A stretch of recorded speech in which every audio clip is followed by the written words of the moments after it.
A top WWE superstar has just quit, whilst another makes a huge return, plus the chilling debut of a haunting new faction. We also cover everything from the premium live event Clash at the Castle and all the latest from WWE Raw and Friday Night Smackdown. I'm your host Kenan, and thank you for joining us at Bitchin' About Wrestling. Yeah. Acknowledge me.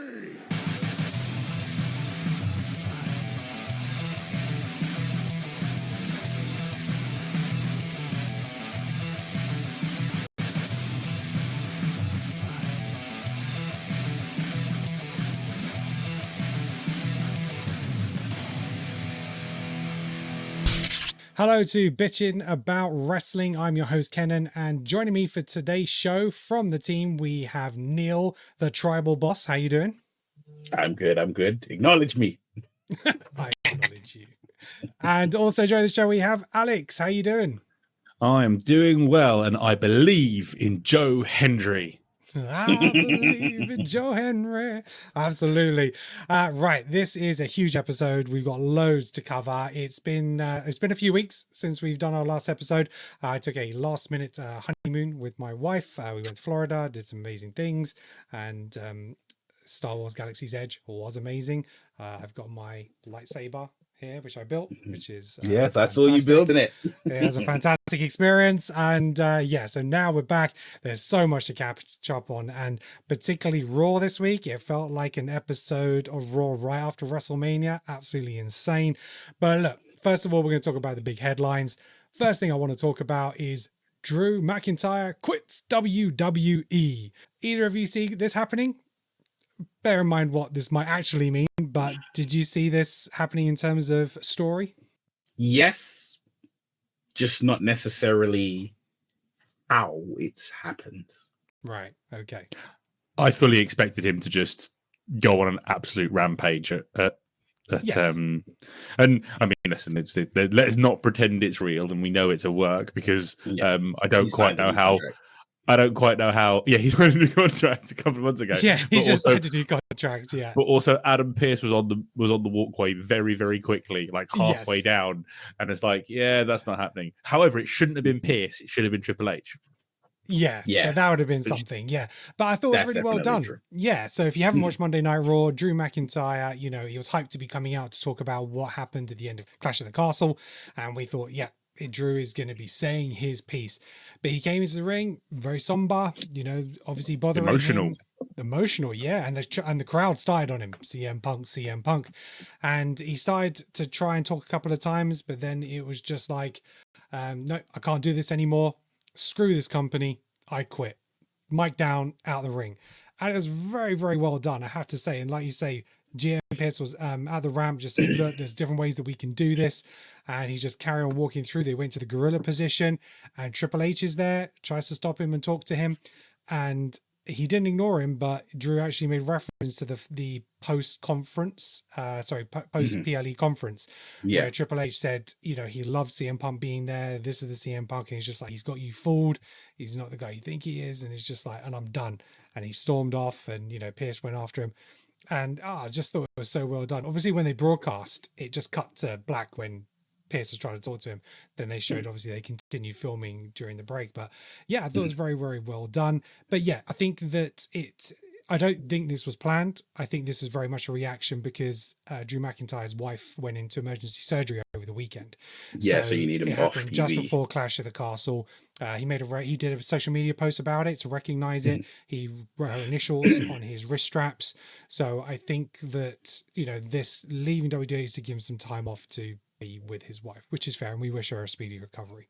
Alex. And he also apparently deactivated all his social media accounts as well. He did, very much, please. And the fact that he's so big on social media, the only one that he hadn't deleted was TikTok, but he hasn't posted anything on there yet. I don't know if he'll delete it as well, but I don't know how much it's easier to get some accounts back, because I think some accounts you can delete, you can reactivate them within a certain time frame. You still have all your followers. Maybe TikTok isn't, and maybe that's why he's left it. Maybe that's the one place he'll post some stuff. But yeah, it's will be interesting to see how long he's going to be out for, whether it's a short period, longer period. CM Punk is due to chat this Friday on SmackDown, so it'll be interesting to see what he references regarding it. And what plans that means for those two, you know, whether it's just going to go off the boil a little bit and, you know, wait until SummerSlam Survivor Series before something happens. But my question to you guys is, based on the fact that this happened with Dwight, do you think they may have changed the end of Clash at the Castle to allow Drew some time off? Or do you think the result was always going to be that result? The only way I think of it is if they intended, I know this is thinking way into the future, if they intended for Drew to beat Gunther at SummerSlam, Drew was winning the title. Yeah. If that's what they intended, then Drew was going to win the title. The probably plan was to recreate what we saw at Clash at Money in the Bank. He would have a rematch against Damian Priest, or if Punk was healthy, they'd have a triple threat match. And I think the result would have still been Damian winning so that Gunther wins, because the feud between Punk and Drew doesn't need a title. It doesn't. No. It's arguably the most interesting feud on Raw.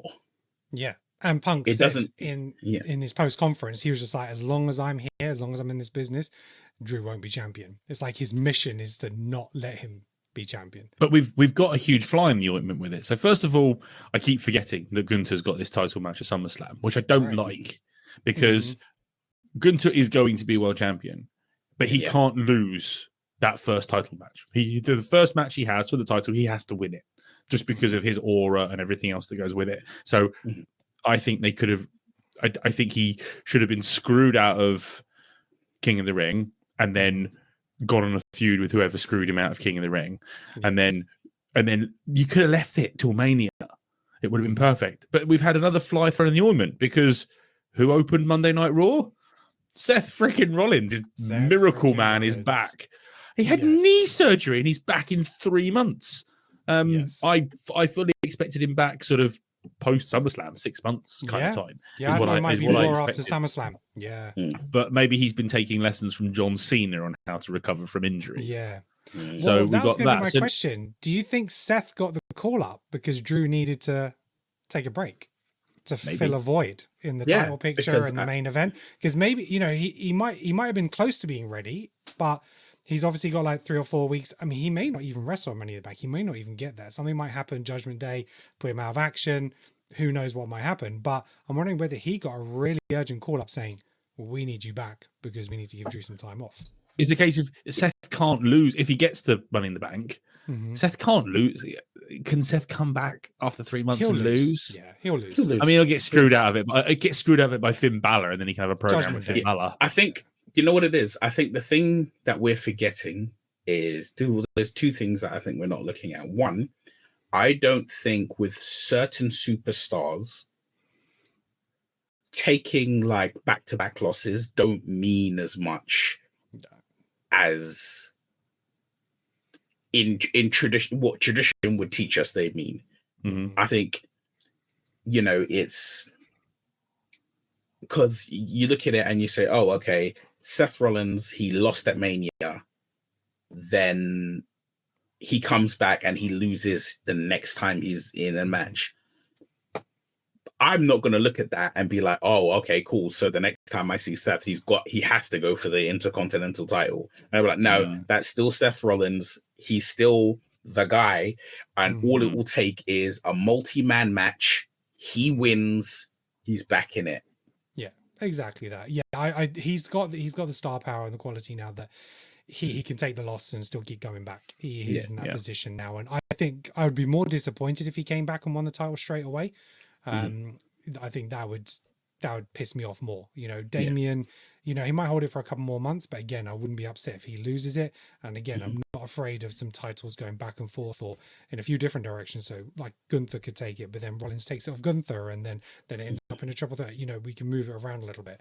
But yeah, it'll be interesting. But like we said, Drew doesn't need the title to have this feud. It'll just be interesting to see when this picks up and when Drew will be back. So the other big news we touched on was obviously Seth Rollins coming back. You know, I think it's good for business, which is great. and be looking forward to seeing him in Money in the Bank. It'll be interesting to see if he has any matches leading up to it to work on some of that ring rust, maybe. But Judgment Day has got to be in or around there, right? So it depends if he's going to go solo against the Judgment Day. Obviously, there's this thing of Damian Priest not wanting the Judgment Day to interfere, and Rollins said for himself as well, "You're going to be your own man." Is leading into that kind of Judgment Day breakup and turn, and they also noted that a little bit on Raw as well, which we'll go into. The other big news of the week was the chilling debut of the Wyatt Six. So this happened at the very end of Monday Night Raw, and this was a little bit of cinema. The pure cinema. The main event finished, light goes down, everyone's getting their phones out, the Fireflies are there, we have the door, we have the music, and we have Nikki Cross didn't come out first. No, we go into the back. Yeah, she did. No, Nikki Cross came out first. She came crawling out the door. And then she points to the back. Right. And then she points to the back. We go into the gorilla position where people have been murdered. I mean, there's blood. Straight up all murder. over the wall. It is, I mean, it was interesting that Triple H wasn't there. I was wondering whether he was saying, was he there? He was. I rewound it. Right. Okay. Because the reason I started rewinding it is because the first person I saw beat out was Gunther, and I was like, I'm sorry. See, what? some people have said it's not Gunther. Some people said it looks like him, but it's not him. No, it's Gunther. It's Gunther. I thought I saw Carmelo Hayes. Yeah. Gunther is not Carmelo. It's not Carmelo. I saw that today as well. It's not Carmelo. It looks like Carmelo, but it wasn't. Because apparently it was the backstage production team plus Chad. And sorry to announce this, but Chad is dead. So Chad Gable. R.I.P. Chad Gable. Yeah, it's just wow.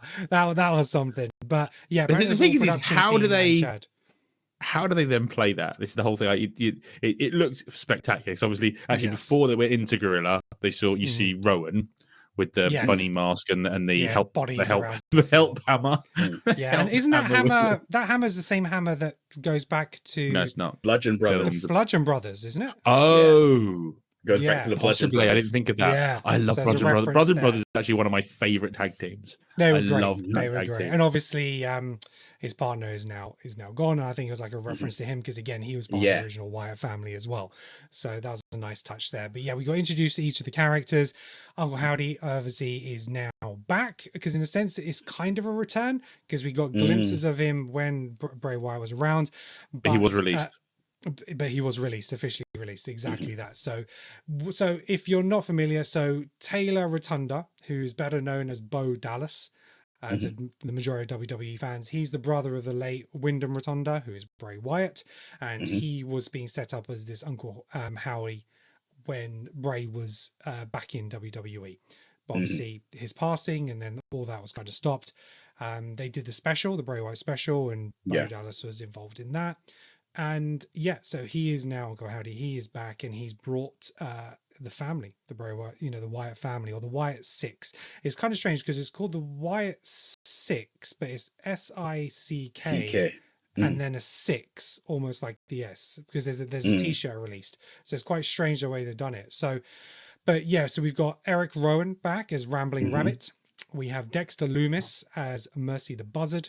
We have Joe Gacy as Huskus the Pig. And Nikki Cross as Abby the Witch. So there's a bit of talk because they're supposed to be the Wyatt Six. We've only seen 5 members, obviously including Howdy. Is the 6th member the spirit of Bray Wyatt? Or is the 6th member Alexa Bliss when she comes back? Thoughts, Alex? I know you want it to be Alexa Bliss. I am most definitely a simp for Alexa Bliss. So any capacity which she can come back in, I'd be very, very happy. Lots of people on the internet have been saying it'll be the spirit of Bray and how they'll do that. And people talking about will they have some version of the Fiend even in like hologram or something like that that's involved in I'd imagine he'd probably stuff. Maybe speak through the lantern or something, maybe the lantern or Flash, or maybe if they're going to go that route, that's how I would do it. I wouldn't like to see any images of it. But based on the carnage that they caused, I actually can't predict anything because I saw, when that all happened, I thought they were going to like sacrifice Jay. That's as much as I thought it would be. Have you seen Jay's yes? response? Yes. I don't want no part of it. They can have the Fireflies back. Yeah, that was brilliant. Because he tweeted a few weeks ago, it's like, the Fireflies are mine now, because he referenced it because everyone has been setting the torches on during his entrance. But like, yeah, he says, I don't want none of that smoke. They can have it. Is that no beef?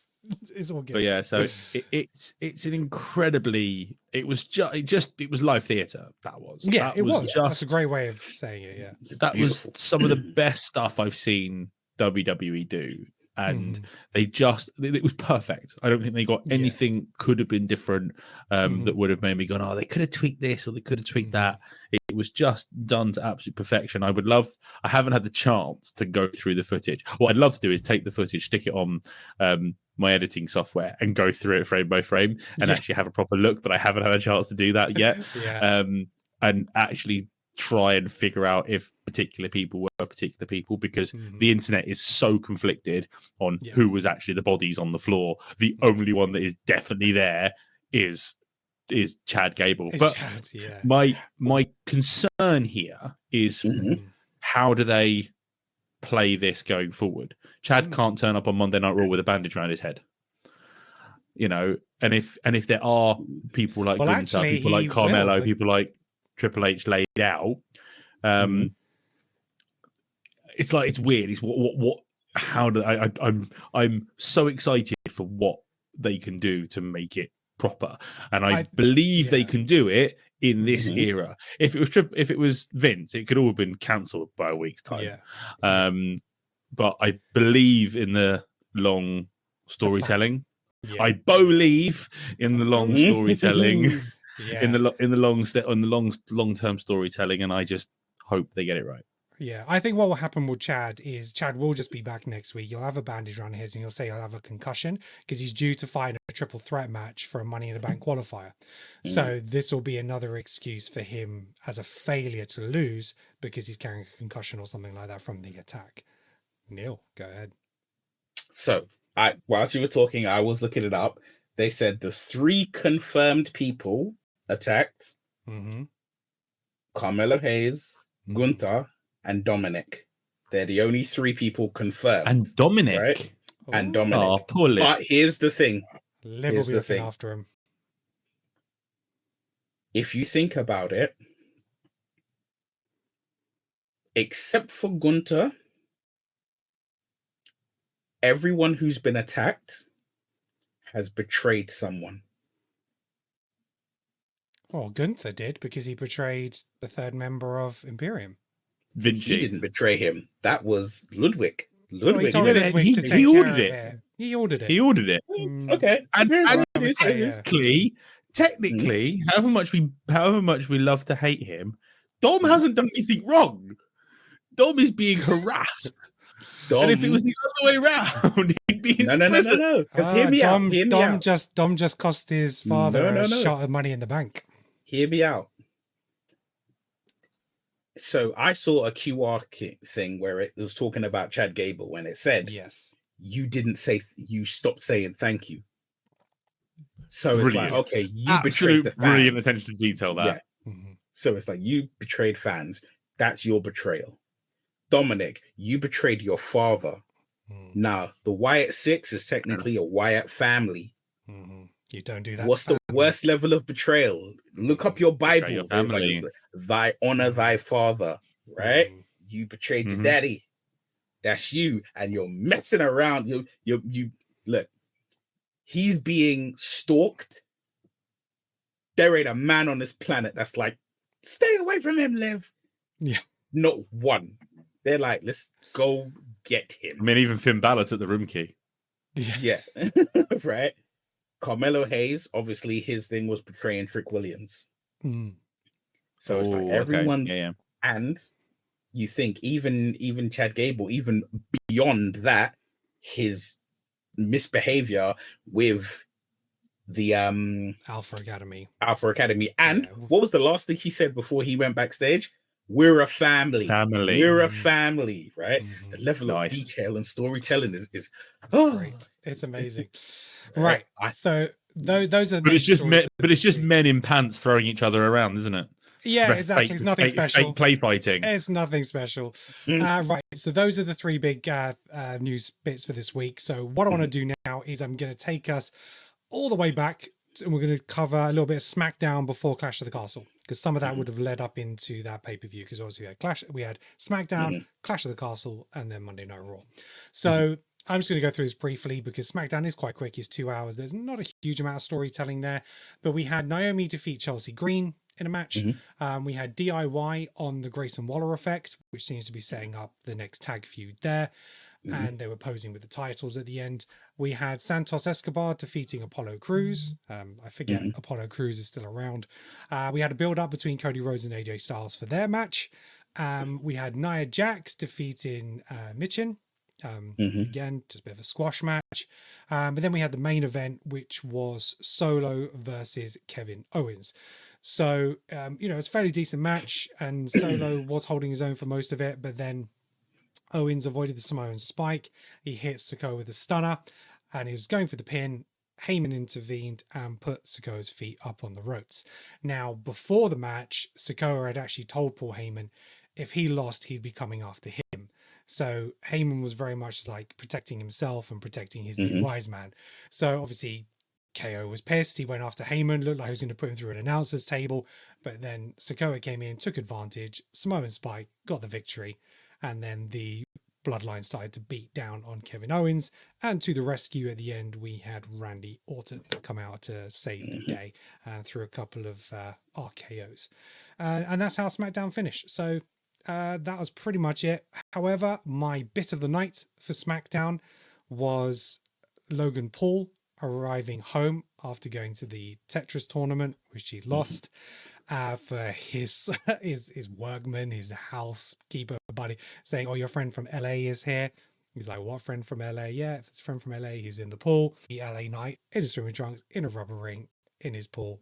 That was fantastic. And it was Logan Paul's reaction to it. It's just like the disrespect. And yeah, that was very, very entertaining. I thought that was so well done. Neil, any thoughts about what happened on SmackDown last week? Well, pertaining to the LA night, I think this is the match that we needed. I need it to not take place at Money in the Bank. Yes. Why? Or if it takes place at Money in the Bank, LA Knight needs to lose. Why has he got to lose? Because he's got to win. He has to win. No, he can't lose. Logan Paul needs to lose at SummerSlam in his home city. He is the face of SummerSlam. He is because it's in his hometown, isn't it? Because it's in his hometown, right? Even though, if you think about it, he says his entrance. They say from Puerto Rico by way of Cleveland, Ohio. So he doesn't even rep Cleveland, right? But what they need is him to lose on that big scale. Love him or hate him, Logan Paul is a massive draw in WWE right now. He puts on a match. And what needs to happen is he needs to cheat and beat LA in Money in the Bank, and then lose either by the same way he cheats to win, or just loses clean. But it needs to be at SummerSlam. Yeah, he won't get back-to-back losses because he's just lost to Cody. So I think he will be LA Knight and hold on to that title a little bit longer. Like you say, drag it out until SummerSlam. I can see that happening. He's lost credit from me now anyway, because where he was going up and up and up in my estimations, he's then spending time with Donald fucking Trump. Oh, yeah. So, my God, honestly. He gets the clicks. He gets the clicks. It's the thing is as well, is by building it up, is you need LA Knight to get under his skin, because Logan Paul can get under anyone's skin, because it's, oh, you've been doing this for 10 years. I've been doing it for 2. And look at us. Look at where we are. He can annoy all of these veteran wrestlers. He is the king of annoyance, right? Yeah. He is controversial. He is the modern version of the legend killer, Randy Orton. That persona of Randy Orton, that pissing off legends and showing total disrespect, that is Logan Paul right now. The difference with that is Randy is much more of a threat Yes, he than destroyed. Yes, Logan is. I don't. He punted everyone. Logan's not a threat in that sense. You know, No. people don't fear going up against Logan like they would have done going up against Randy. No. But where you say that, I do agree with you on a case if he gets under everybody's skin. But LA Knight is the troll of trolls, so you know you're right. He's the perfect foil for this particular thing. And I'm here for it. I totally forgot that SummerSlam is in Logan's hometown. So that's probably right. Or they just give him somebody who he can actually have a decent, clean win over at Money in the Bank. Because the problem is that I want Logan to be more full-time. I think it's terrible that we have a part-time champion. Okay, at least it's not the main title. But he's got to have a little bit more, even though his ring presence is great. His ring work is great. His promos are great, but we just need him around more. Even if it is a case of it is a skit, if that's what you want to call the segment that he had with LA Knight, even if it's more of those, but he's just got to be, if he wants to be taken more seriously in this game that he has become so good at, he has to be there more often. And I think he'll palm off a lot more of the haters if he's there more often. Yeah. I mean, there's different ways that you can go about it, but I think that, he'll lose the title. And then he'll take a little bit of a break and then come back again to a little bit more of a full-time program. He'll take a few months off. And I always love the idea of him being a Money in the Bank winner, because of just him and the threat of that briefcase would just be hilarious. And he could do so much with it. But yeah, it's just not going to be the time this year. It might be something for next year. Who knows? But, I don't know whether he might just come back in the Rumble next year. He might take a few months off and then just come back in the Rumble or something like that. If he ever wins the Money in the Bank, he has to be full time. He can't cash in, win the title, and not be full time. That would be. I mean, we say that, but if you look at it right now, the two most prominent champions of this era were Roman Reigns and Brock Lesnar. Both of whom turned up when they wanted. And on one hand, it devalued the title because you didn't see the title all the time. But on the other hand, it absolutely magnified the title because it was like you know what it was? It's like, okay, this is an anime reference. If people get it, they get it. If they don't, they don't. This was like, it made the title the number one headband from Afro Samurai, where everybody on planet Earth, anybody can face number two, but only number two can face number one. And that's what it was. Is the WWE title was the number one headband, or the Universal title was the number one headband. Everybody can battle to be number two. But who can be number one? I don't have an issue with the champion not defending it necessarily every pay-per-view or even being there every week. So I think it depends on the character, because like, I'm already tired. Roman got away with it. Roman got away with it. And it worked really well for him. Cody, I'm already getting tired of him. Do you know what I mean? Seeing him every week. So it really depends on who it is to how much presence they really need to give. So this is why, in the grand scheme of it, especially cookie cutter, child friendly champions shouldn't be holding the title for a long time, because he's just there being nice. Seth Rollins manages to hold that title and be a babyface and not be boring. But Cody is just so, he's like more lovable than Cena. Because again, Cody doesn't come across as a threat. No, either. I think he will do a strong heel turn. I think at some point he will. He needs it. I mean, and there was glimpses of it maybe at the end of this match where he still hit AJ Styles after he said, "I quit," with the steps, and I was like, okay. I know it's kind of like, I didn't see that coming. It takes, but I didn't actually think he'd go through with it, because again, for the kids, the guy said he quit and you still attacked him. I was like, okay. Well, I tell you, well, here's the thing: is think of the Rock Cody promos. Think of when Cody slapped the Rock. Yeah. The next time we saw Cody, It was retaliation, but the next time we see Cody, he's crying, he's apologizing. Maybe that's his thing. Is he gets so emotional and he apologizes for doing the heel thing in the moment. In the moment, it's just like it was a reaction. It was a reaction, and then what happens when that boils over? Because what I'm surprised hasn't happened is people start booing Cody, right? And then we get a heel Cody. Because right now, I'll be honest with you, Cody can't turn until he gets booed by the people he's, supposed. He needs to be an X-Man. He needs to be booed by the people that he is trying to protect. And then he can say, "You turned on me. Yeah. You made me do this." It's a story as old as time, but it works. Yeah, it does. It does. Good. Hey, look, it worked for Roman, and whew, did it work?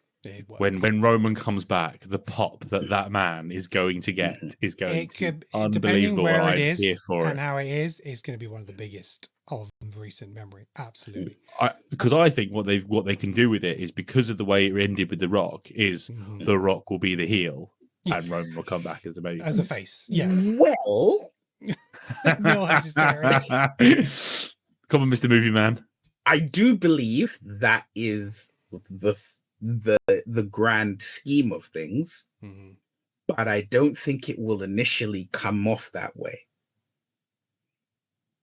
See, WWE are, if all the dirt sheets are to be believed, WWE have signed who could basically be the next member of the bloodline. Okay. I cannot remember his name for the life of me because I didn't learn his name when I was watching the Breaking matches. News. Brilliant, man. Thanks for the reveal, Neil. But he is essentially Tama Tonga's younger brother. Okay, another brother. Right. Okay. Right. So he's Tama Tonga's brother. Right. And by bringing him in, you have all the bloodline, in quotes, members of Gorillas of Destiny from New Japan. Okay. Right. You have all of them in WWE. And it's because Solo is the younger brother, it's almost like the new generation of bloodline needs to be the younger members. Yep. Because I don't think Solo's doing a bad job. I think it's he's got a hell of a job to follow Roman, but I don't think Solo's doing a bad job. I think he's playing the character really well. I absolutely love his style of wrestling. I think his ring work is excellent. I think his character work is excellent, but unfortunately, it's the act to follow, isn't it?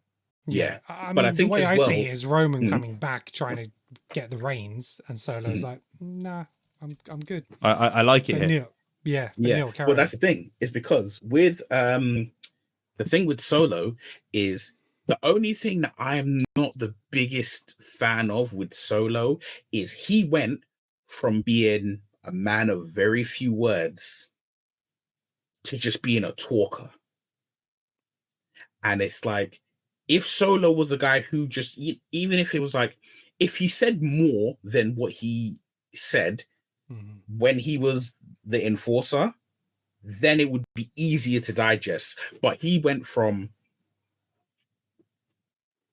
no to like giving you a full sentence. Yeah. And but at the same time, I love this aggressive style. It's like, if you look at Roman was like the Godfather. Methodical. Solo is like Goodfellas. Yeah. Right. I like that analogy. Yeah. He's just like, Solo's like, I haven't seen either of those movies. Oh, jeez. Right. And I'm very aware I'm saying this to the wrong people, but I haven't. I know about the Godfather, but I've not seen Goodfellas. It's just, imagine like, think of it like, all right, in old gangster terms, you've got somebody like Al Capone, who is like, I'm a mob star, but at the same time, I'm kind of a gentleman, I'm violent when I have to be. But then you get like... Then you got Scarface. Yeah, exactly. Then you got Scarface, who's just like, I'll blow up this building. Yeah, I don't care. Yeah. Yeah. That's it. Yeah. And I think that with Solo, and because he's got having, the likes of Tamatonga, Tangaloa. Like Tangaloa hasn't spoken yet. No. Right? No. But having you got Tamatonga there who's just he's the man of few words now. Yeah. And then they're bringing in people, and when I looked it up, I was like, who's not in WWE, who's a member of that family, who could join in? There are more Fatus. Yeah. Yeah, it will happen. And then obviously we still got Jimmy to come back, and maybe there'll be a reconciliation with Jay. So we'll see. But yeah, what I can imagine though is it will be. I mean, we're all kind of speculating it's going to be a War Games match. And what I can imagine is it will be Jimmy, Jay, Roman, and The Rock facing off against the new Bloodline 2.0, which what will month be is Survivor Series? November. Okay. There's enough time. And you will it'll be Solo, Tama, Tangaloa, the other one, right? That's 4. That's those 4. And even if it's something as you have those 4 versus those 4, and then the end of the match is The Rock turns on, or because it might not even be that, because what we expect the storyline to be, The Rock is pulling the strings. No, I just have them 4 as a team have a match, lose the match, and then The Rock turns on them because he's like, every time I gotta do it myself. Yeah. When we win, it's because I won. When we lose, it's because you lost. I'm going to this bloodline. I'm not even sure I would do that at Survivor Series. I would actually either have, because The Rock's going to be at WrestleMania. We know that for sure in Vegas. So I would either have The Rock or Roman come in at number 30 at the Royal Rumble and take a main event spot at WrestleMania. That's what I would save one of them until that point. And also look at Rock is preparing himself to come back. Look at his socials. He's doing martial arts that he's never done before. He is preparing. Oh, that's for a movie. So that's for his movie he's doing right now. He's playing an MMA fighter. Yeah. Oh, okay. But listen, it plays hand in hand anyway. Yeah. If he wants to come back, and he could be a completely different type of wrestler if he wanted to. He's going to keep doing an MMA movie. Yeah, he's playing an MMA legend, it's like a biography type movie. It's like a 24 movie. What's his if name? you see him, if you go on to see the pictures of him, he's wearing hair, and he looks so different. It's crazy. But yeah, I bet he's got to trim down for that then as well. No, the guy's massive. Oh really? Yeah, he's even bigger than what he was, because he actually slimmed down for WWE because of the fitness they would need for the matches. But now he's just bulked back up again, so he's huge. Yeah, he's. If I can get the name of the wrestler who he's playing. The name of the MMA, he is playing Mark Kerr. That's it, Mark Kerr. Yeah, that's the one. I've heard that name. Yeah, he was brutal. Okay, so look, we've covered SmackDown. Those are the key things on SmackDown last week. I'm going to take us a little bit further back because we haven't done this podcast in a while, so I just want to go through the King and Queen of the Ring predictions and just say who won. So because we haven't done it since then. We did our predictions, we had our fantasy league, and so here we go. So I won't go through the individual matches in terms of who scored what points. I'm just going to say who came out with what. I tried to go clever, I tried to go bold, and that resulted in me coming last with 7.5 points. Woohoo! It means I'm not last. Yes. I was about to wallow in the self-pity of coming last. Absolutely bombed. Am I second to last? No. 1, 2, 3. Bitchin! There's 6. So we had 6 of us on. So I was in 6th place. In 5th place, we had Ryan with 9 points. In 4th place, we had Neil with 10 points. Podium! I get a trophy. In 3rd place, Alex with 13.5 points. Boom! I will take that. I mean, in my funny, tiny little anecdote, when I used to do a lot of karting, I seemed to always come third. And I literally got the moniker of Mr. Third Place. So that suits. I'm happy with that. I like third because you're not trying too hard. If you're only second or first, you're trying too hard. So trying too hard was Rax, who came in second with 14 points, but the winner with 16 points was Nick. So Nick cleaned up at King and Queen of the Ring. Well done. He got every single winner. He got every winner, even the tag team one. For King, tag team one come in. King and Queen. No, you're thinking of King and Queen. That's not Clash of Course. King of the Ring. He got that. This is not. So now we'll move on to Clash of the Castle.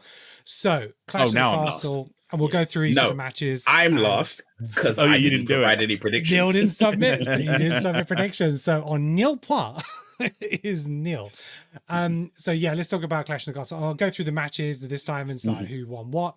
So we had the Intercontinental Championship, Sami Zayn versus Chad Gable. It was quite split across the board about who was taking this. So myself, Rax, and Nick all went for Chad, but Ryan and Alex went for Sami, coming out winners in that match. Too early for Sami to lose the title. He won't lose it for a while. No, I thought it was time to pull the trigger on Chad. I thought it was Chad's time. That's right. It's never going to happen now. He's dead. Well, yeah, R.I.P. Chad. I can see what they're doing with the story now, but at the time going into that match, I was like, yeah, I want to see him. I want to see healed Chad. I want him to be, I've done it by myself, even though the other guys would have helped, and then push him to the side even more in that way. But obviously they've gone in a different direction. So, there we go. Neil, who would you have had? Who were you going for? I would have probably gone for Sami. Mm-hmm. Yeah. Because it's just, what I see happening is I see them building more of the feud between Otis and Chad than Chad being champion. Yeah. That's right. Because they're not putting a title on Otis.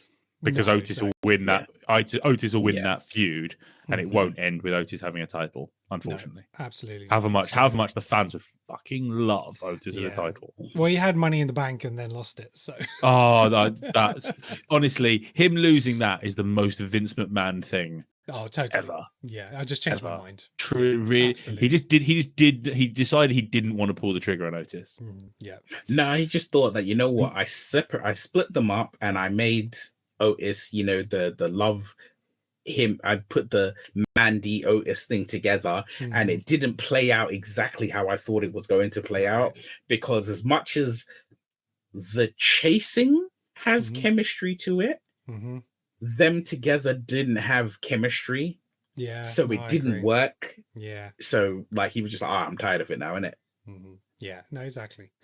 But yeah, overall I thought it was a decent match. I think at that time, it was like the fourth or fifth time Chad's had a title opportunity and lost it. So they're and it's always been the Intercontinental title. Yeah, exactly. But yeah, no, it was a decent match. Then we had the Women's Tag Team Championship, the Triple Threat, Jade Cargill and Bianca Belair versus Alba Fire and Isa Dawn and Shayna Baszler and Zoe Stark. So there was only one winner in this match, which was me. I felt that based on what was going to happen in the main event, each other Scottish person was going to win and Drew was going to be the only one who didn't. So I had them down for a win, because for me, it set it up perfectly that you can take the titles off them without them losing. So to me, that made the absolute most sense, because you didn't have to have a pinfall on Bianca or Jade for them to lose the title. And it protects both of them. So whether they go after it again, or I thought actually something might happen where it might create more of a feud straight on, like more of a misunderstanding between them, but it didn't really happen. So I got points on the board for that. And I got a bonus point because I thought Shayna Baszler was going to be the one that takes the pin. She tends to, because I think she tends to more than a lot of others. And I know she goes from NXT back and forth and stuff like that. Sorry, what about Cargill tapping? Definitely tapped. So definitely tapped. There was a few issues. One was the top rope, I think, for the ring. It didn't seem strong enough because there was a few different botches in different matches regarding the top rope. But I think it was basically a signal saying you're choking me too tight. You are actually choking me. You're actually choking me, and it's saying so. Just release the pressure, but it ended up looking like a tap, and it was like, actually. I mean, and I like that. VAR would be, that's a tap. But you know what the thing is about that? I look at it like that. Having someone an ultimate powerhouse tap, it's not always a bad thing. No. Brock Lesnar tapped. Yeah, I think it's better tapping than it is being pinned. Yeah. Because Who did it's Brock just Lesnar like you tap can to? be...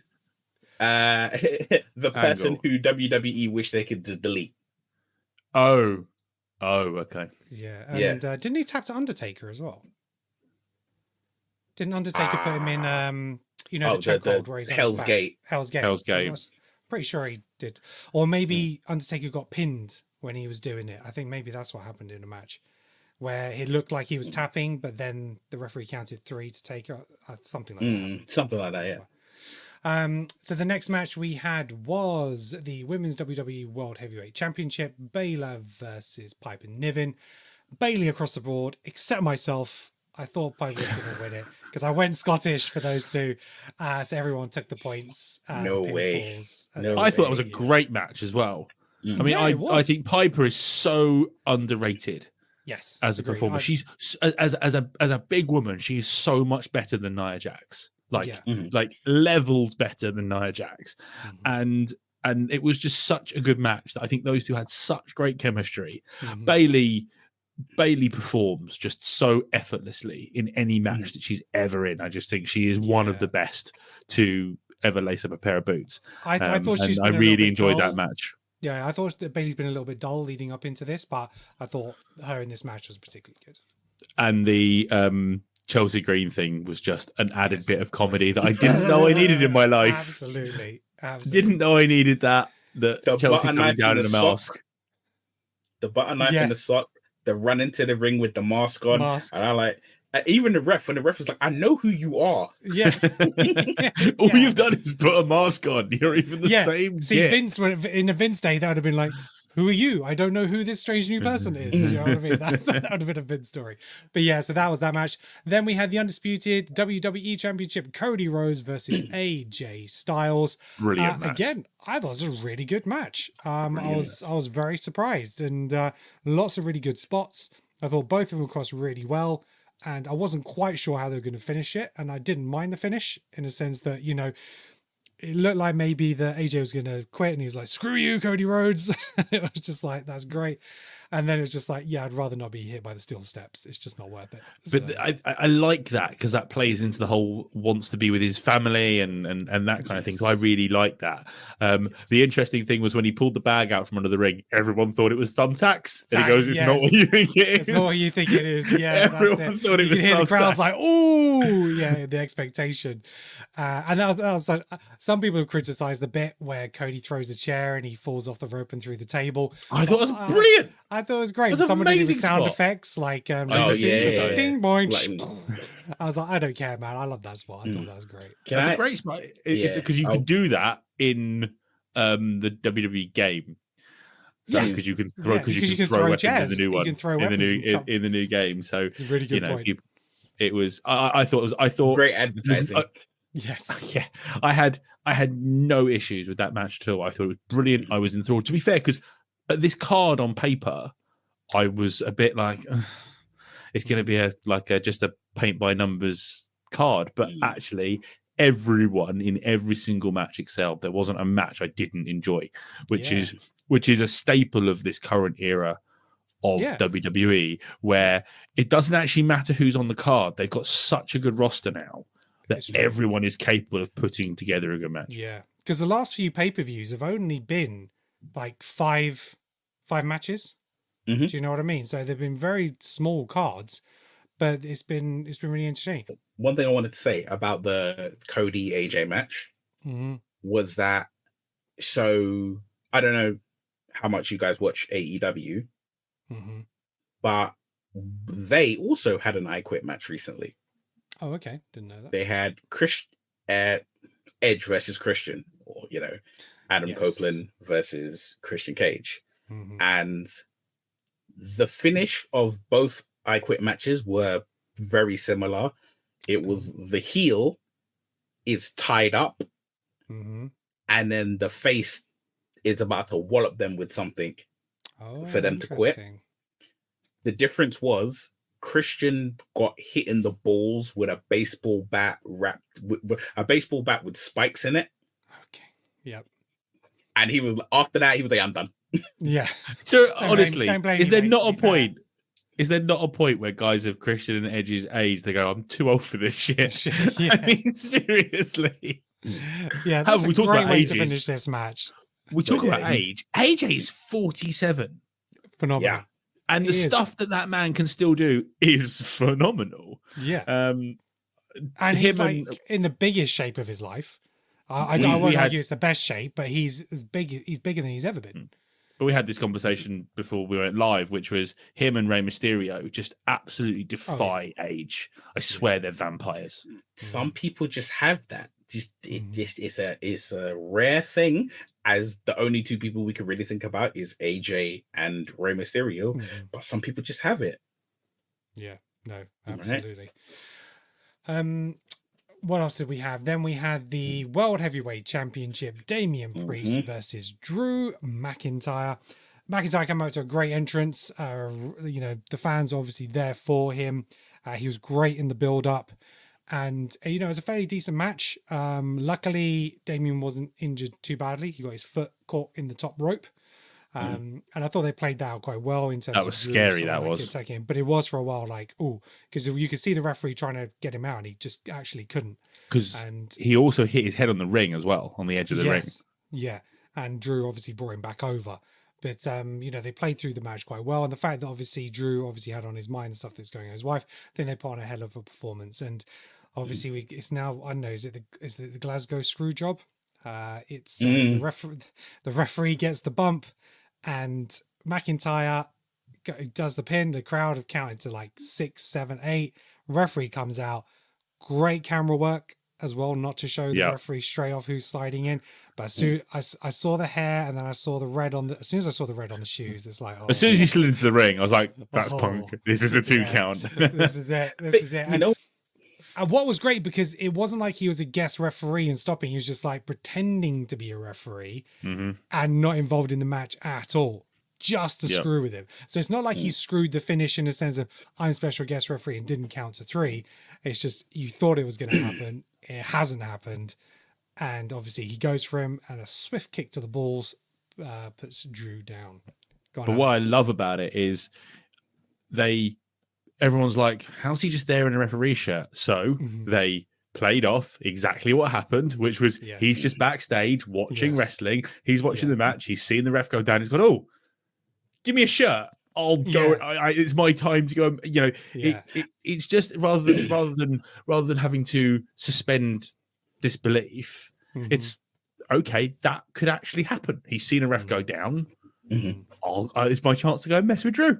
Yeah, I really love they give us the backstage of what's going on. I really like it. It gives so much more depth to the story and everything else that's going on, rather than just having to make it up in our own mind to actually happen. And I fact that they embrace the gorilla position like it's a thing and it's not something to hide behind. It's their production. Part of the set. Part of the set. Yeah, exactly. There's no point hiding from it. I think, you know what it is? As much as I still don't like CM Punk, they're totally with you on it. He's like Deadpool now. He's just like, I can have fun.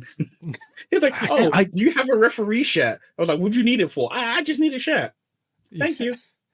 I just don't get it.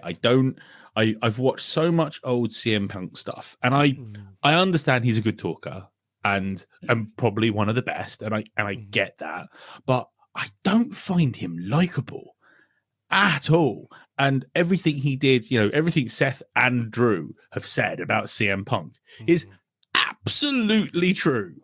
But he just seems to have the fan base wrapped around his little fingers. And isn't it a surprise that next week's in Chicago and SmackDown's in Chicago on Friday, and he just so happens to be going?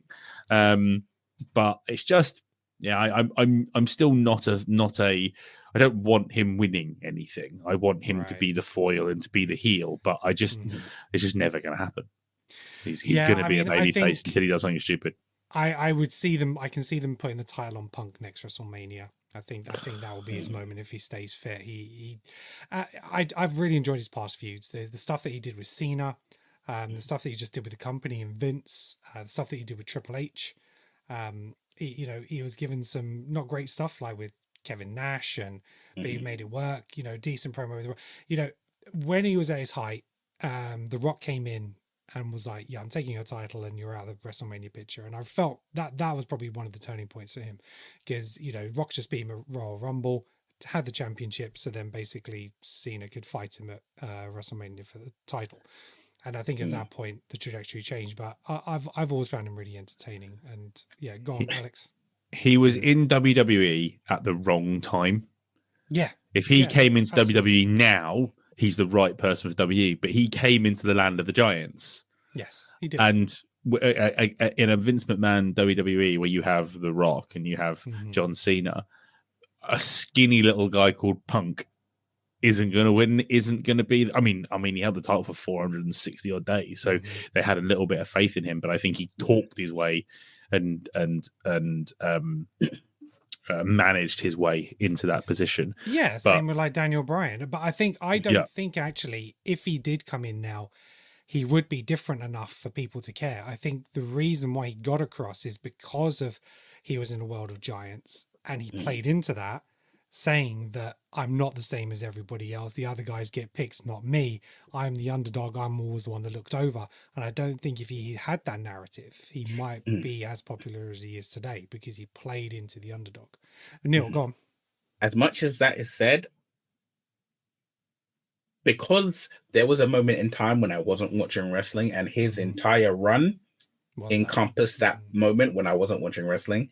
So everything I caught up on him was after the fact, and maybe that has something to do with it. Yeah. But I point to one thing, which was he had a promo with Triple H, and Triple H laid out just the facts. And he was just like, yeah, I did some shady shit too. But every time I did it, I told people to their face, I'm going to screw you over to get what I want. You played a victim. And he laid out, and he was like, yeah, I did this, but you did that, and you did that. He said, you talk about wanting change, but it's only enough change if you sit at the top of it. Yeah. Damien Priest, Drew McIntyre. Damien still walks out as champion. We all predicted that except for Rax. He thought Drew was going to take it. And he thought that Judgment Day would end up costing Damien. That's why I built that feud there. So the final scores on the doors. Obviously, Neil was 0 points. He didn't Dead get last. his predictions in. And then in 5th place, we have Rax with 5 points. In 4th place, Nick with 7 points. So another podium. So much so I hit my mic. In 3rd place, myself with 8 points. In 2nd place, Alex with 8.5 points. Trying too hard. Get in. And by 0.5 points, Ryan takes the win. So well done, Ryan. He got Cody. He said that there would be blood in the match.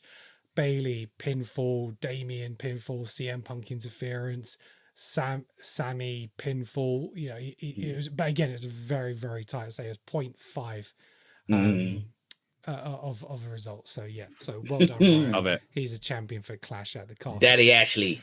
But like we said, overall, good pay-per-view. It was really solid. Yeah, they are good at nailing these. They are good at nailing these 3-hour shows with 5 matches. Yes. They just seem to nail it. There's not.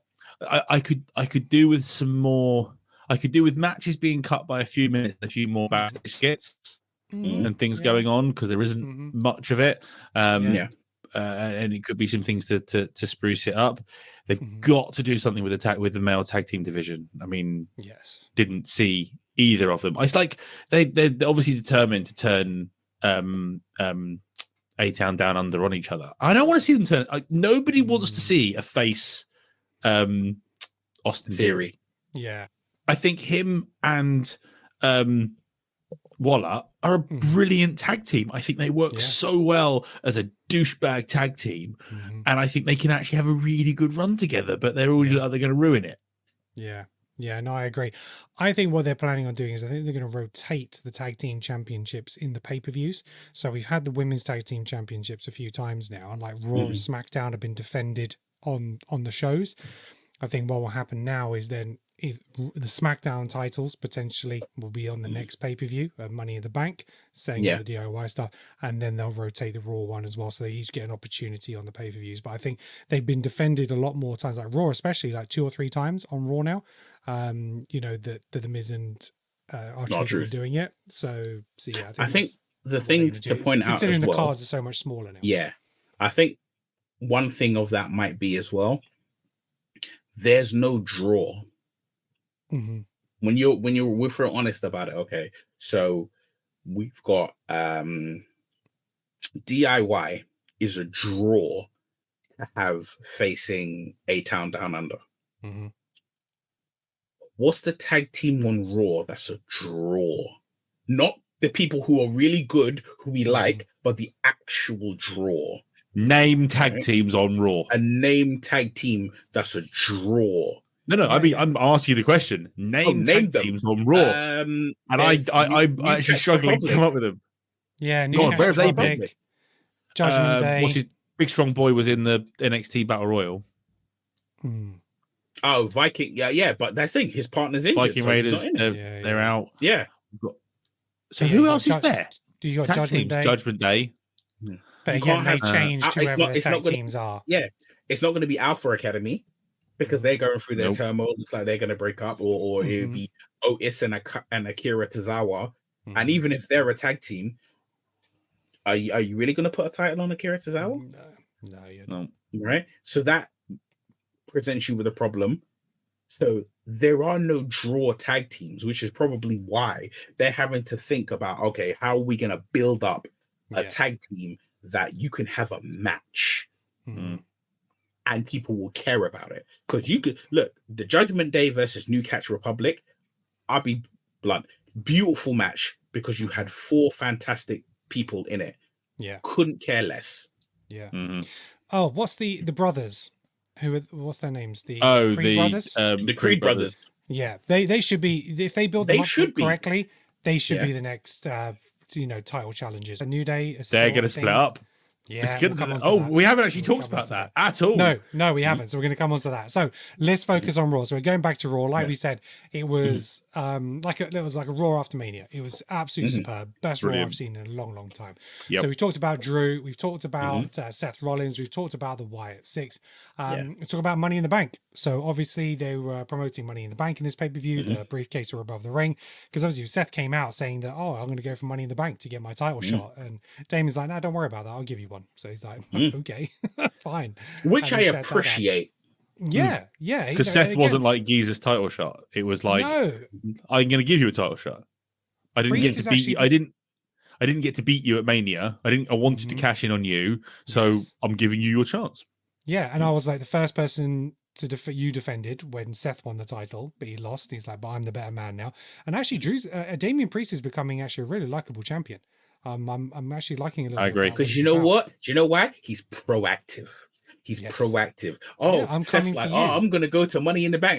You ain't got time for Money in the Bank. Me and you got business to deal with. Yeah, no, it's good. It's good. I think it's really good for his character. So then we have Money in the Bank. So we had 2 qualifying matches on the night. So we'll talk about the first one now before we go, and then we'll talk about the main event one. So we have Money in the Bank. We had Io Sky. She was fighting Kiana James and Zelina Vega. Io Sky came out on top, so a fairly decent match. But it was building up the feud between Damage Control and did someone come out and just? I think someone come out and distract in that match. I can't think. A couple people came out. Liv came out to beat up Selena Vega. That's it. Yeah, Liv came out and there was a distraction there. But besides this match, but Io Sky goes through. And then the main event of the night was also a qualifying match. We had Jey Uso versus Rey Mysterio versus Finn Balor.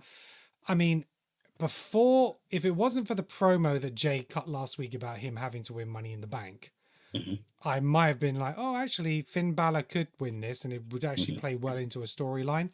But yeah, Jay Jay was the obvious favourite. But again, it was a decent match. Ray did a good, showing in this.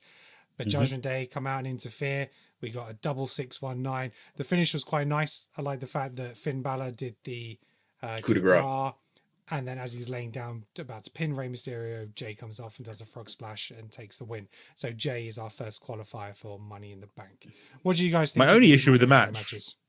Sorry, my only issue with that match was I would want all three of them in the Money in the Bank. Yeah, I agree. You will get like two of them Finn. in the Money in the Bank. Oh, you think Finn's going to get another shot?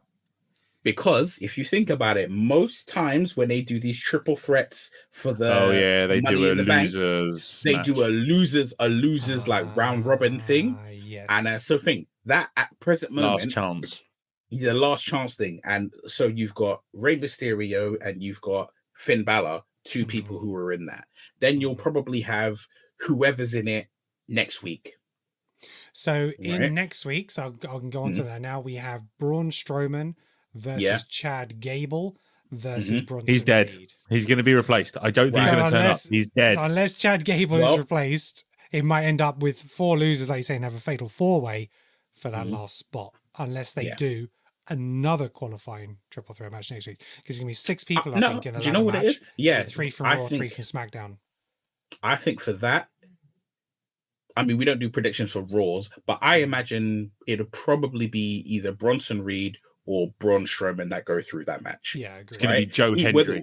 Whether Chad's in it or not, because what I can see happening is by having a big heavyweight guy in there, which is either Bronson or Braun, having one of them in there, you have that person who can pull off a big power spot, and also someone who the other 5 competitors can like rally together and do one bit, like they all pick him up and slam him through a table or through a ladder, right? Take him out of commission.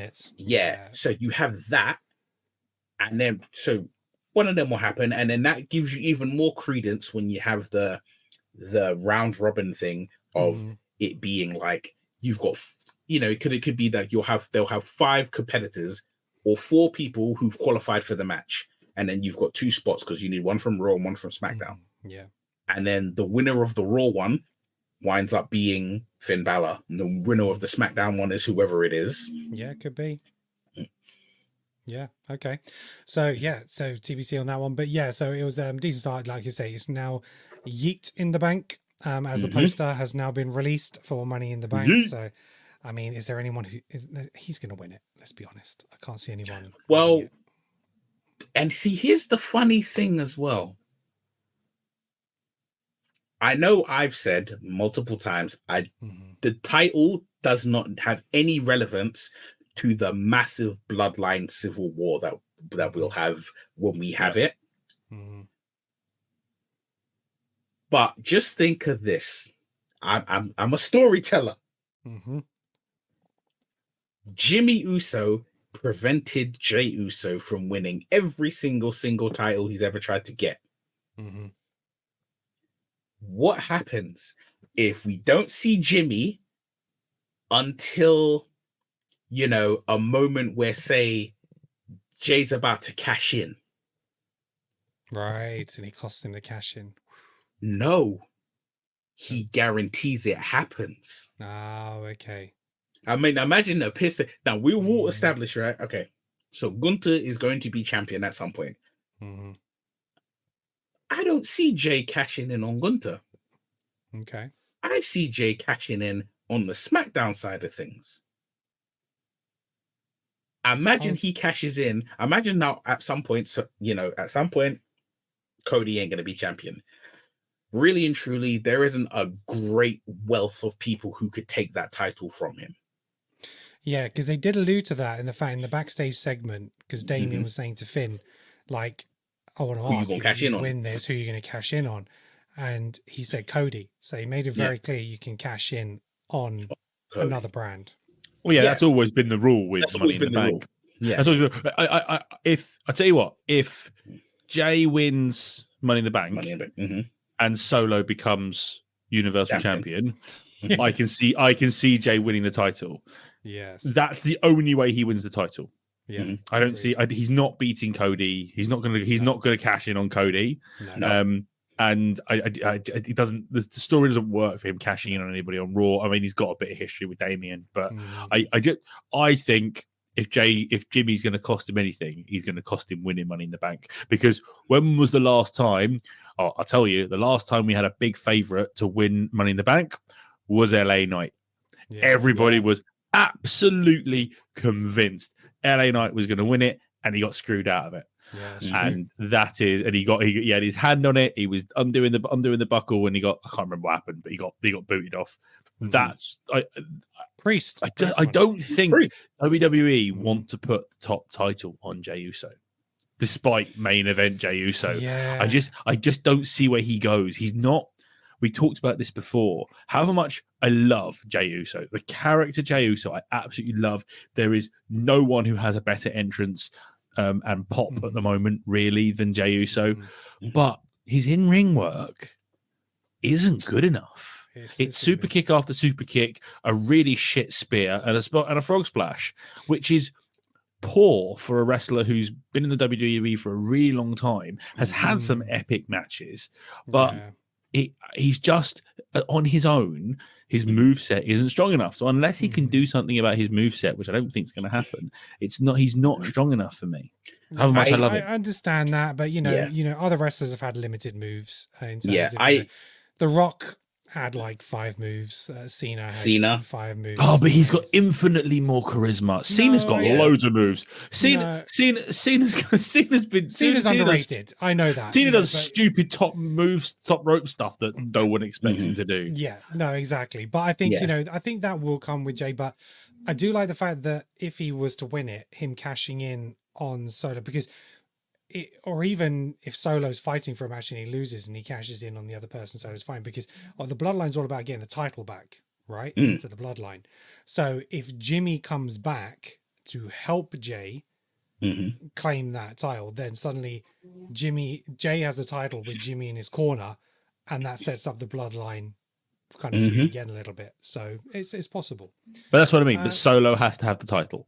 It's not gonna. It has to be Solo. And to be fair, I would be happy with Solo beating Cody almost clean. For the title, because again, that sets up more of it, which is Roman. You couldn't beat Cody with all of our help, and I've beaten him on my own. And Solo's done a big scalp before because he fucking destroyed John Cena. Yeah, no, he did. And also, unless Jey turns it into a triple threat. So like Solo's fighting for the title and it's getting to the end and he comes in and changes it to a triple threat and then pins the other one and not Solo. Then that's true. Take it away from Solo. But also, I think of it like this. Rewind. Go back. Roman Cody won. Solo had to go against Cody and lost. And remember, it was because Cody said to him, he said, "You're not ready. You think you're ready and they gas you up, but you're not ready." And then he took that loss. 2 years have come and gone. Now Solo's the boss. Yeah, nice. When he's like, you imagine that feud, that promo when they're just going back and forth, and he's like, "Remember when you said I wasn't ready? Now I'm gonna show you how ready I am." Yeah. Spike win, and then you're like, "Oof, Cody, what happened, sir?" Yeah. It needs to be a clean win over Cody. Absolutely. We've touched on it a little bit. So we had the Alpha Academy collapsing. So the Raw GM sent Chad to the back of the line for the Intercontinental Championship. He's like, "You've had your chances." And he put in a match against Braun Strowman. The Alpha Academy, they did not support their leader.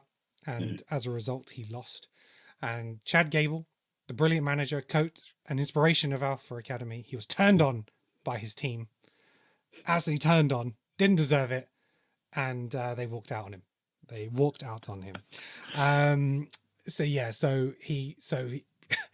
It's really funny. So he lost his match with Braun Strowman. His team walked out of him, and then he got murdered by the Wyatt family. So it wasn't a good night for Chad Gable at all. It wasn't a good night. Listen, it took less to create the Joker. Yeah. So we've got, so obviously we're looking potentially between a match between Otis and Chad. Maybe it might be a SummerSlam match, something like that. or it might even, I don't know if it'll happen at Money in the Bank, but I think SummerSlam maybe. But yeah, like I said, he's due back next week to compete for the Money in the Bank contenders match. So we'll see. Then we also have Bron Breakker and Sheamus in the ring with Sami Zayn, both wanting a shot at the championship, because Sheamus has banger after banger after banger. He starts his match bleeding. I swear, Sheamus now. His chest is already red before he even starts wrestling this guy. But yeah, so they've come out wanting to challenge Sami Zayn. Sammy's like, you two fight it out, and then I think the winner's going to fight him. So Sheamus and Bron Breakker had a match, fairly decent, some big hits. There's a little bit of a couple of dodgy spots, which didn't seem to play out well. They had a top rope section where Bron was supposed to flip Sheamus over. Oh, Frankenstein on the top rope, yeah, and he didn't come off well. And then Bron Breakker kind of did the pose where he does the straps like he's going to go crazy. And then Sheamus just comes in and picks him up to do another move. And it's like, hang on, you haven't even stunned him and you're just picking it. So there's some real disconnect there. But then obviously Ludwig Kaiser come out, attack Sheamus. And so Sheamus wins by disqualification against Bron Breakker. After the match, there was some fisticuffs, and Bron Breakker again just spears Sheamus and Kaiser. So again, it's a case of Bron Breakker being screwed out of an opportunity. So he was screwed out of King of the Ring. He's now being screwed out of the Intercontinental Championship. I'm wondering whether he's going to stay in that picture or whether he might move to Money in the Bank and appear in that. But Neil doesn't think so. Go ahead. No, do you know what it is? There's what I think will happen and there's what I want to happen. Mm-hmm. What I want to happen, Sheamus beats Sammy, Intercontinental Champion, yay, big pop. And I don't care if he wins it at Money in the Bank and then loses it on Raw, fine. But I want Sheamus to win it, so he's got his Grand Slam, and then immediately lose it to Bron Breakker. Yeah, agreed. I'll be happy with that. But what I imagine will happen is they'll just line it up, put Bron in, and then Bron will just eat the division. Braun will do what Gunther did. He'll just eat the division, but he'll just do it in a more brutal way. Because all them chops are wonderful, but that man spears you like he's trying to run through a metal wall. They need to build him slowly. I like that they keep giving an injection. I don't want a title on him quickly. I want him to wreck more fools before a title is put on him. I mean, did you see? I mean, the shot of him running around the ring. Wow, unbelievable. I mean, Kaiser is a athletic guy, but the speed that Gunther pulled. However, have you seen what people have done with it on the internet? Yep, they had him run ahead. They had Kaiser running around the ring, picking up Sonic rings, and Gunther killing him. Not Gunther, the internet killing him. You sometimes. We do. I am all WWE social media from other people is just superb. It's a wonderful mix of weirdos, but it's brilliant. Makes me laugh every day. We're here for it, absolutely. That's pretty much what our WhatsApp chat is, just us posting stuff from like Twitter and mostly TikTok me and stuff like that. So yeah. We had Carlito defeating Dragon Lee, obviously defeated by the Judgment Day, and Dom and Ray going at it and all sorts of carnage. But I mean, Carlito in the Judgment Day, is it working for you guys? I think it's really funny. I'm all for it. I think he's really funny because he's like, I don't deserve to be here, but I'm here, and I'm just gonna wait until they kick me out because it's gonna happen. He's basically our truth, isn't it? He really is. But he when he was in the clubhouse, and it's like, what was it last week? The pyro went off, and he got a fright, which made me laugh. Oh, talking about pyro, going back a little bit, there was no pyro at Clash.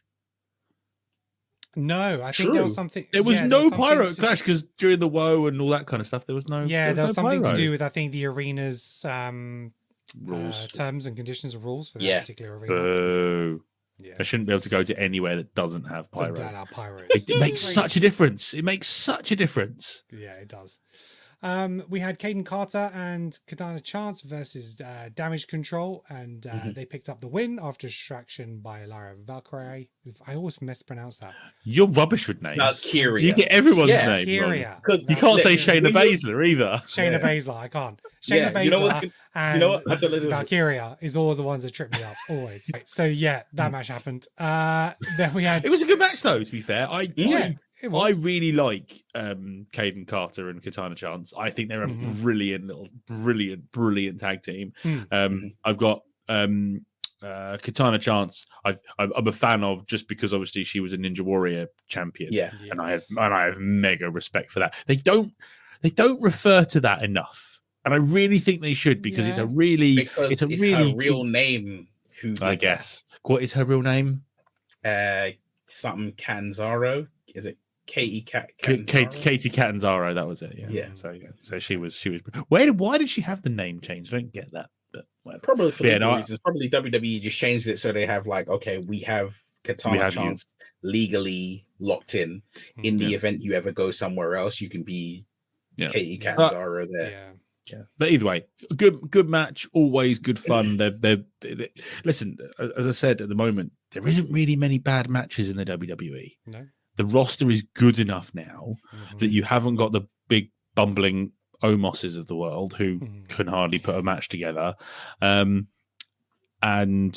every match is a good match, which is great because they do great storytelling. They do so few squash matches. I mean, obviously we got one this week with Braun Strowman and Chad, R.I.P. And apart from that, you don't really get it anymore. You got a few with Braun Breaker bringing him in to show the power that he is, but he had a proper decent hard hitting match with Sheamus, and you know it's really brilliant to see the way that pro wrestling is in WWE these days. It's a stark difference from what I came back to in 2018 when it was a bit, cookie cutter. Yeah. All right. Yeah. And then we had Kieran Cross. He challenged the New Day. He said he wanted a match with either of them, but he would prefer Kofi Kingston and that Xavier Woods could just stay in the back. Cut to the promo of the New Day, kind of accepting it. And Kofi Kingston was like, I'm going to accept your challenge. And you got this real side eye from Xavier Woods towards Kofi Kingston. And it's like, oh, here it comes. The breakup is imminent. I guess it, because we know that Big E's not coming back, they now have to do something with it. And I think Kofi will be a decent heel turn. Yeah. I'd love to. Do you see Kofi as a heel or do you see Xavier as a heel? I see Kofi being either of them would work. Yeah, I think Xavier's going to be the sympathetic babyface, though. But yeah, because the thing is, Kofi is so beloved, but also you think of it, the sympathy that goes, like Alex was saying, the sympathy that goes to Xavier Woods is when you think of the promo where Kofi says to Xavier, "You're the weak link." I've been WWE champion. Big E's been WWE champion. You were king of the ring. Right? See, I see it going the other way. And the thing is, I see it going the other way when I hear the rebuttal, when I think Xavier Woods, like, there wouldn't be a New Day if it wasn't for me. Yeah, there wouldn't be a New Day. I helped, I was there for you to become WWE champion. I supported you all the way through those matches, through the gauntlets, and I was king of the ring and you weren't there for me. Nothing happened. Do you know what I mean? It's like when I got attacked by Roman, where were you? Yeah, I'm the underdog. I'm always left by myself. And I think Xavier can show more anger towards Kofi and play that character a little bit better. Not necessarily a heel, but just it's just a falling out of brothers. Do you know what I mean? The only hole I see in that and the way it's currently going is the fact that when Xavier was talking about the match, Kofi cut across him to say, "Well, you've called me out, so it's going to be me facing you." And he's like, "Come on, man, what are you doing?" And that's much more of a heel thing to do. If Xavier had gone, "Go on, Kofi, you go for him," setting him up to be murdered because Karrion Kross isn't losing that match. Yeah. You know, it's just I can see either of them being the heel, but I'd actually rather see Kofi as a heel. Okay, yeah. Do we I'd think Big rather E see might Kofi come as a back heel. in eventually and make it all nice again? I want him Well, to, he's but not not coming gonna back as a No, wrestler, as a wrestler, but coming but back just as a as their friend. personality. Yeah, I can. because he What does I a lot can of the pre-show see, stuff. yeah, but what I can see making it perfect would be Kofi versus Woods with Big E as the ref. Mm-hmm. Yeah, The maybe. falling out of brothers, and you got one brother stuck in the middle between them. Mm-hmm. I'm still so sad about Big E. Yeah. Every time I see him, I'm just so sad. Yeah. He was just getting. He was, you know, he was. I mean, I know Brock Lesnar ruined it, but he was just Finally getting getting going. Yeah, he was. He was. Who knows what the future might hold, but we'll see. So that pretty much is. Obviously, we had more stuff with Liv and Dom throughout the show as well. Brilliant. I love it. But I it's love it. great I love a drama.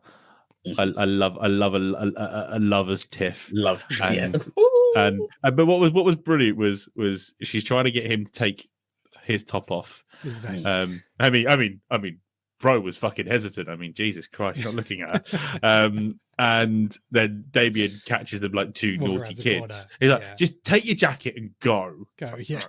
like, we live with this massive devilish smile You know on her what? face. It's gonna sound so wrong, but for whatever reason, I thought it was gonna be like she's like, take your jacket, and then if not where they were, but like in a different position where he's like, all right, take your jacket, and he's gonna unzip it, and then she just like take it off, and then Like you would nothing see her underneath or bare something. back, Yeah. and it's just like, It's not the Attitude Era. No, This is as it- close I as know, you're gonna get. that's I like know. Trish and Vince days, wasn't it? They Yeah, they yeah, they it's out. tried it a while ago on Alexa Bliss, and it got very much pushed back as no. But this is Yeah. someone who's actively trying to take her man. She's doing everything she can to get him, and I just like, Liv, if you want to take him, you know what I'm saying? Just take him. What is Rhea's injury? Is it shoulder? Shoulder yeah. or arm. Wrist. So Sorry, do we know? wrist. Do we have any idea on how long she's going to be out? Are they keeping that a closely guarded secret? I think it's under wraps. I think the rumor mill was about 6 months. But yeah, nothing's really been confirmed that much. But So what's in 6 months? SummerSlam, I guess. So she'll be back for SummerSlam. From when she was off there, yeah, or they might keep her back for Survivor Series, or I'd imagine her return is going to be sort of like a Monday after a pay-per-view. You know? Yeah, well, that's the thing is 6 months from when she was hurt is so what she got hurt after Mania, right? Yeah. Yeah, it was the Raw after Mania. Yeah. Right. Okay. So Mania was early April. So that's May, June, July, August, September, October. That pins Survivor Series as her being back. I see Liv winning a match at Survivor Series, Rhea coming out and absolutely destroying her, and then that sets them up for a pay-per-view. Yeah. I don't even see her destroying her. I just see her coming back.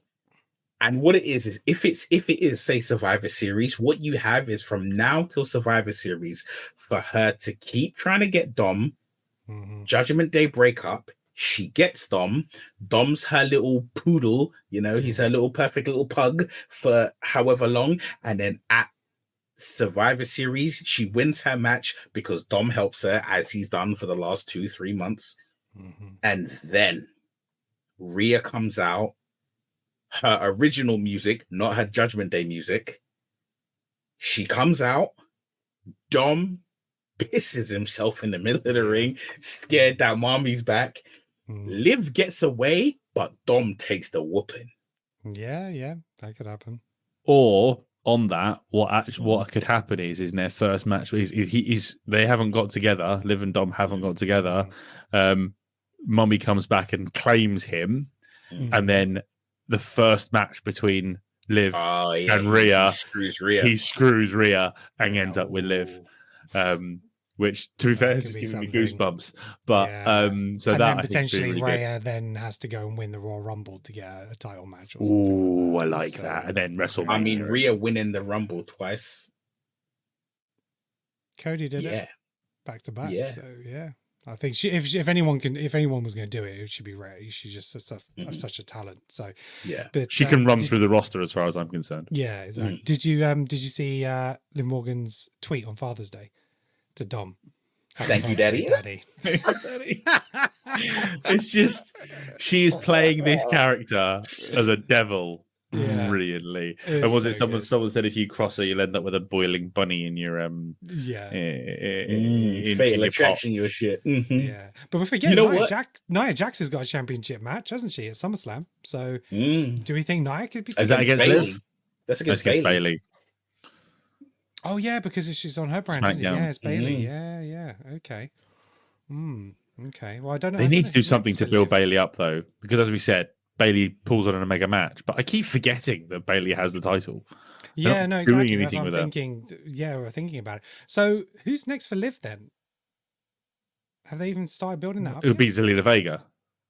No, because she's beat up Zelina Vega the last two Monday Night Raws, so it's an easy win that you can get away with at the next at the next event. You know, so there's I don't like to say it this way. There is plenty of fodder that they can chuck at Liv. Yeah. For Liv and you know what? Up until Rhea comes back, so she can have a really decent title reign. That's true. I'll say as well that the whole having it be Zelina Vega adds to the storyline of Liv and Dominic, because Zelina Vega is rolling with Ray. Yeah. Dominic takes every opportunity to screw over Ray. Yeah. They had the little figure, the Rey Mysterio WWE figure with Deadbeat, with the sign of Deadbeat Dad on the table of the Judgment Day. It was so funny. That Pat McAfee section was fantastic, where he's doing it sort of like the NFL play, and he's like circling the card. Is like, this is happening. Look at this. I thought that's such a great segment. Pat got Pat and Michael Cole. Great team. Just gold. I mean, it's all. I can imagine that half the time when Pat says stuff, Triple H in the back with his head in his hands, going, "Oh my god!" Yeah, I mean, they misquoting moves sometimes, and they're getting confused about what's happening, but they're just letting it go and rolling with it. You know, it just doesn't seem so stagnant and just like militant. You know, and it's just great for me. Michael Cole's the GOAT. I know JR was my era, but longevity and what he's brought. For me, he is. Yeah. To be fair, I loved the panel we had at Clash with Corey, Bad News, and Cole. I thought that worked really, really, really well. Oh yeah, one thing we haven't talked about was again social media stuff, but Drew's reaction after Drew's reaction after the match, where he grabbed Corey by the throat. And then Wade calmed him down, and then Wade had a go at in the press conference about it. So it's very, very interesting. It's obviously all a work. I love how the media try and play it as it's real. It's obviously a work, but I just it's tantalizing. It's just like it's. WWE's got to a point where in these certain positions where it's just not predictable like it kind of was in the Vince era. You knew what Vince was going to do, and you just know that Triple H can take a left turn when we think he's going to go right. And it's so good at the moment. It's the best series of anything I could watch. You know, I've watched lots of stuff on Netflix lately, and nothing has actually kept me anywhere near as gripped as this. I'm watching Dexter at the moment, which is brilliant, though. Right. Okay. It's a series I've never started. I never think it ended particularly well, but they just rebooted it as well, like the new series. I've just got through the first series, and I'm now on the second series. The first series is as far as that kind of genre of program. I know it's a wrestling podcast, but whatever. That genre of program isn't normally my cup of tea, and I missed it first time round. I actually thought that first series was incredible. So well worth a watch. Things. Yeah. Okay, so that kind of wraps up everything that happened on Raw and SmackDown WWE over the last few weeks. On SmackDown this week, CM Punk is due to be in attendance. He announced in the press conference that he was seeing doctors this week, and that he was going to be, obviously, because SmackDown's in Chicago, that he's not on that brand, but he's going to make an appearance, and hopefully he's going to be able to announce that he is clear to wrestle. Able to return, clear to wrestle. So we're expecting potentially that announcement on Friday. Also on SmackDown, we have Kevin Owens versus Andrade and Grayson Waller in a triple threat match for the men's Money in the Bank qualifying. That's going to be a great match. That should be a really good match. And I don't know. Grayson Wally's got the tag team championship. Don't necessarily taking it. Andrade, he's just taking the speed championship off Ricochet. You never know. But Kevin Owens, you would have thought is going to be in there, but who knows? And I think then Logan Paul and LA Knight are going to be facing off whether it's going to actually be a match or whether it's just going to be a confrontation in the ring or whatever, but they're due to be there. And then as I say, Raw next week, we have 2 more matches for the Money in the Bank qualifying. Money in the Bank. Yeah, we have Lyra Valkyria versus it's both of them in the fucking same match. So on Raw next week, we have Lyra Valkyria and Shayna Baszler versus Kairi Sane for Money in the Bank qualifying match. And we also have Braun Strowman versus Chad Gable and Bronson Reed. Also, actually, I forgot on SmackDown, we do have another triple threat Money in the Bank qualifying match. We have Randy Orton versus Tama Tonga versus Carmelo Hayes. I can't call a winner on that. Yeah, that's a tough one. Right? I mean, Carmelo, I don't think. Surely, I don't think Tonga. I don't think Tama will win. But Carmelo's been losing like all his matches, hasn't he? He's been do you know what? Thing is, again, don't forget, we will have a last chance saloon match, so it doesn't matter who wins. But so Randy can win that match, and Carmelo can. I see it more likely being Carmelo and Tama who wind up in that match. Okay. Then what do you do with Randy? What's next for Randy? There doesn't need to be anything next for Randy. Kevin Randy Owens, Orton. tag team He can do anything, right? Yeah, but I know he can do anything, but what is next? There's the problem is I still don't think there are many people on his level. The thing is, sense, by not being in Money in the Bank, he can have a match with Cody. Yeah, he could. Just lose to Cody. I mean, he doesn't have to lose clean. It depends because they got this whole bloodline thing with Kevin Owen and Randy Orton going right now. Yeah. Right. So I think they're all going to end up costing each other potentially a place. Yeah, which is why I say that you can have Carmelo going through, because you can have Tama say, for whatever reason, Tama and Kevin or Tama and Randy, whatever happens to them, it leads to Carmelo winning. Then Carmelo, he's out of the picture. So now you've got Tama and Randy going back and forth. And then that also brings Kevin Owen into it, because Kevin Owen might not win his match. And then that also brings in... because of the bloodline. So Andrade goes through, Carmelo Hayes goes through, and then because Kevin Owens and Randy Orton don't need Money in the Bank to get a championship match. Do you know what I mean? So I have one thing, which is that I can foresee them tying Chad Gable. I can see them tying him to the Wyatt Six in as much as, like, not making him like a voodoo doll, but basically having it that he has his match, but they emphasize how petrified he is of the Wyatt Six by like having one of them turn up during the match, and he's just like, forget it, I'm out. I can just see them walking around with him as a trophy. Well, they'll turn his head into the lantern. They could try and recruit him like they did John Cena. Who knows? Right. I tell you what, I watched that Mania match between the cinematic Mania match between Bray and Cena recently. Oh right, yeah. So messed up, but so brilliant. I know it's off topic, but no, I mean, for what they could do at that time, I think they did incredibly well. So you forget about the stuff that we had. They had the ladder match on top of the roof. That was brilliant. I loved that. Money in the Bank through the building. That was fantastic. The Boneyard match with Cena and not Cena, with Undertaker and AJ. Yeah, they did some brilliant they did stuff. Some cracking stuff during the pandemic, I have to say. They also did some wild stuff, like freaking the zombies that tried to eat the Miz. Oh my god, I forgot about that. And the thing I was thinking about the other day was obviously because of what's happened with the Wyatt Six is how badly they fumbled Retribution. Retribution had the potential to be such a brilliant threat and they just lost every time, and that's the whole thing. I was thinking about this earlier. I could see the Wyatt Six. They could put every single title on the Wyatt Six. Yeah, I really could see it. They easily have Pig and Rabbit win and Rabbit win the tag team titles.